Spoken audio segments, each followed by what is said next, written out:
हा ब्रिज आणि हा रस्ता बघून तुम्हाला समजलंच असेल मी कुठे आलोय ते.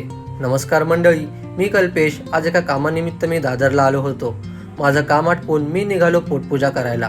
मित्रांनो, हे आहे 115 वर्ष जुनं मामा काणे यांचे स्वच्छ उपहारगृह, दादरमधील प्रसिद्ध उपहारगृहांपैकी एक. मी इथे पोहोचलो तेव्हा उपहारगृह हाऊसफुल होतं.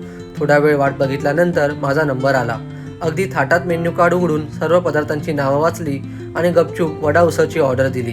उपहारगृह जुनं असलं तरी रिनोव्हेशनमुळे नव्यासारखंच दिसत होतं. काही वेळाने रश्यात डुंबत असलेला वडा आणि सोबतीला 2 पाव माझ्या समोर आले. वडा उसळीचा मनसोक्त आस्वाद घेऊन मी निघालो माझ्या नेक्स्ट डेस्टिनेशनकडे. पोटपूजा तर झाली, पण या गरमीमध्ये काहीतरी थंड पण झालं पाहिजे, म्हणून मी निघालो दादरच्या फेमस लस्सी स्पॉटकडे. दादर मार्केट आणि भाजी मंडईतून वाट काढत मी येऊन पोहोचलो जय श्रीकृष्ण डेअरी फार्म यांची कैलास लस्सी प्यायला. दुकानात असलेली गर्दी बघून तुम्हाला अंदाज आलाच असेल ही लस्सी किती प्रसिद्ध आहे ते. आत जाऊन मी माझी जागा पकडली तसा हा दादा लस्सी घेऊन आला. काय मित्रांनो, कसा वाटतोय लस्सीने भरलेला ग्लास? ही कैलास लस्सी पिऊन तन आणि मन अगदी तृप्त झालं. लस्सी पिऊन बाहेर आलो आणि सरळ घरी जायला निघालो. चला बाय मित्रांनो, पुन्हा भेटू अशाच एका नव्या व्हिडिओमध्ये.